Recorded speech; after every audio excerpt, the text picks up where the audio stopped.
These arrows are the strongest in the entire game. When paired with Henry's Bane poison and a proper bow with high draw speed, they turn every shot into a lethal strike, making this the deadliest weapon setup in KCD2. This is how the pros do it. We're first going to go through the most common locations and a strategy to obtain a lot of raven feathers quickly. We'll go over a couple spots as located on the map, starting with Lumia. At night, you can pickpocket him for 5 feathers, making this the optimal time to approach. Next is Ragman. Like Luma, he is best targeted at night and will also yield 5 feathers. You can easily include them in your nightly money runs. Finally, the most well-known spot is the Kuttenberg Scribe, Geetsvetter. The feathers are stored in this cabinet, which is easiest to loot during the day. All 3 locations respawn consistently, so visit them regularly to build up a large supply of raven feathers. If you have the 3rd DLC, Muscaria Cliche, this room is the most efficient farming method. It contains a bed, a chest, and a cabinet where 5 raven feathers respawn almost every in-game day, allowing you to stockpile feathers very quickly, as shown here. Using this method, you can reliably farm between 100 and 150 raven feathers per 15 minutes. If you prefer not to skip large amounts of time, there are a few additional locations you can use. At the monastery, there is another chest in the abbot's chambers. Then, at the highest point of Trotsky Castle, inside the chapel, you can find 5 more feathers. A similar farming strategy can be applied here due to the nearby bed, but it is less convenient as the chest requires a very hard lockpick and a priest visits the chapel daily. If you don't have the final DLC, this is likely the best option, assuming you can lockpick the chest. All of these locations respawn consistently. Once you've gathered as many raven feathers as physically possible, head to the shooting range west of Saitoki. There you'll find a guy named Lefty, who will trade your raven feathers for black arrows. Once you made the trade, stand near the tree behind Lefty and skip exactly 1 hour so he becomes unaware of your presence. Then, throw a stone to distract him. Approach him from behind, knock him out, and take your feathers back. From there, follow my route to the empty cottage just south of Lefty's location. Since it's already past 8 AM, Lefty will go back to bed after regaining consciousness, which takes roughly 3 hours. Wait until the next day, after 7 AM, then follow my route and approach him while staying unseen. You don't want to be seen by Lefty when you're not directly talking to him. Staying out of his sight prevents him from becoming alerted and running to the guards to report you. From there, simply repeat the process. To quickly summarize the process in the first step, we collect as many feathers as possible by revisiting the locations mentioned earlier in the video. In the second step, we trade those feathers for black arrows. Then we always wait 1 hour, we steal the arrows back. And then we wait another 3 to 4 hours for Lefty to wake up and regain consciousness. Or if it's past 7 PM, we wait until the next morning. Once he's awake, we simply repeat the process.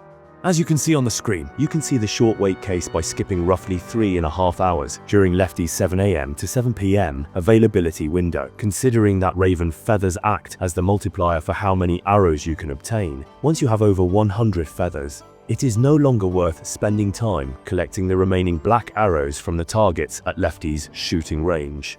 With roughly 100 feathers obtained in step 1, you only have to repeat step 2 a handful of times to build a pretty much inexhaustible supply of black arrows. At that point, you will never have to worry about running out of black arrows ever again. But there is more. Remember when I mentioned Henry's Bane poison at the beginning of this video?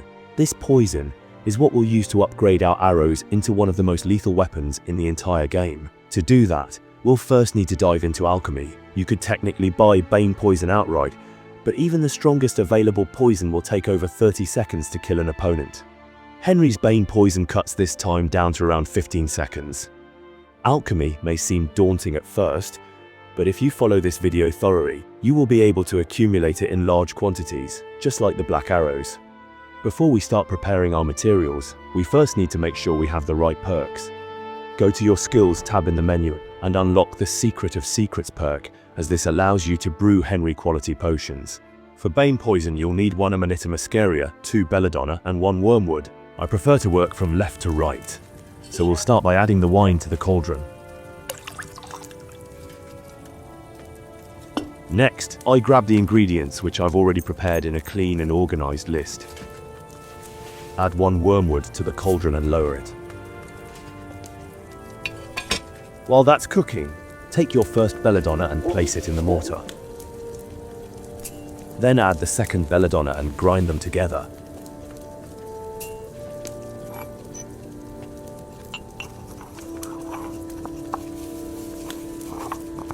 Once that's done, drop it immediately into the cauldron. Use the bellows 3 times. And then raise the cauldron. Drop in the mushroom.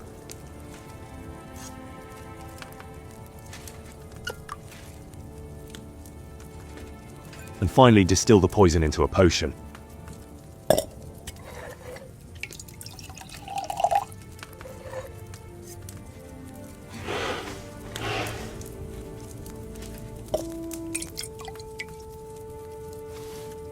And now it is done. The best quality poison. Before you start producing them, there's one more thing to cover. It is always recommended to take the Secrets of Matter over the Secrets of Equilibrium perk. Never choose Secret of Equilibrium. Taking both the Secret of Matter perks guarantees 6 potions every time you follow the recipe correctly. By comparison, the Secret of Equilibrium perks only allow you to make more mistakes without losing quality, which is practically useless given how easy the recipes are to follow. The fact that this trade-off is even debated is honestly illogical. Some players argue in favor of Secret of Equilibrium because it lets them brew Henry quality potions using only dried herbs. However, since you only need 1 fresh leaf for every 2 dried leaves, you can still achieve Henry quality with dried ingredients by taking advantage of the Dark Arts Apprentice perk, which is active from 12:00 midnight to 4:00 in the morning. And unlike Secret of Matter, Secret of Equilibrium has no way to counteract its shortcomings. Even if you combine 1 Secret of Matter perk with 1 Secret of Equilibrium perk, you still lose out on double efficiency. With both Equilibrium perks, you're missing out on 6-fold efficiency. Next to improving our efficiency by maximizing the number of potions we get per recipe, we can also increase the potency of each individual potion. By unlocking both Poison Specialist and Poison Specialist 2, a single potion can be used to apply Henry's Bane poison to 12 black arrows. This means that when you combine everything together, you end up with 72 arrows per recipe. At that point, the process becomes comparable to trading feathers for arrows. You only need to do it a handful of times to have enough arrows to last an entire playthrough. This new Bane poison recipe is significantly easier to follow than the one provided by the game. Many players struggle with the original instructions because the game relies on vague time intervals, such as boil whatever amount of turns, making precise execution unnecessarily confusing. Last but not least, we're going to test all of the best bows in the game to see which one pairs best with our new arrows. For each bow, I run the exact same test. I fire 10 arrows and record the total time, starting from the moment the first arrow is released until the 10th arrow leaves the bow. This allows us to calculate both the fire rate and the damage per second for each bow, making the results directly comparable. First, we will list the 12 tested bows along with their individual power levels. On the first row, we have the Dogwood Hunting Bow with a power of 130, Ornate Cumin Bow, power 185, Worn Cumin Bow, power 125, Cumin Chief's Bow, power 200, Elm Longbow, power 215, and the Ash Longbow, power 230. On the second row, Poacher's Bow, power 170, Raniak's Bow, power 200, Hunting Bow from Hans Cap on power 205, Yew Hunting Bow, power 160, Ash Village Bow, power 120, and the Ash Hunting Bow, power 155. Now, we play the clip, watch the numbers, and pick the single best bow to pair with our Henry poisoned black arrows.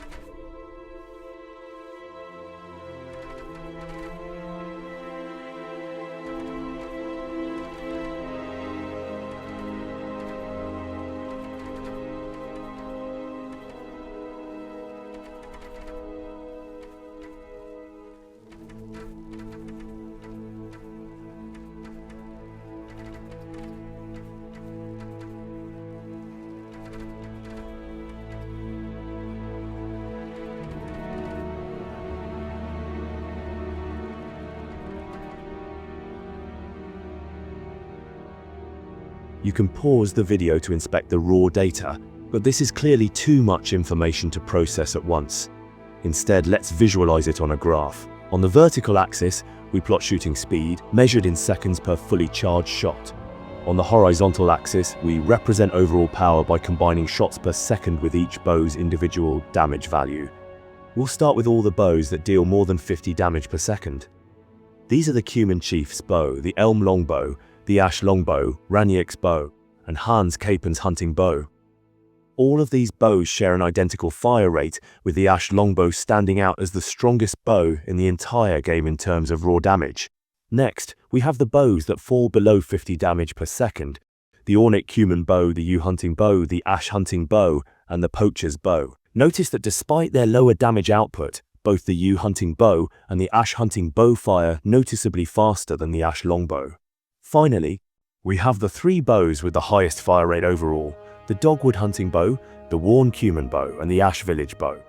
What becomes clear is that there is no single bow that combines both a high fire rate and high damage per second. Choosing the best bow therefore comes down to a trade-off, and since Black Arrows already have the highest base damage and Henry's Bane poison reliably kills any enemy, it is more effective to prioritize fire rate over raw damage when choosing the optimal bow. This brings us to the three winning bows. At number 3 we have the Dogwood hunting bow.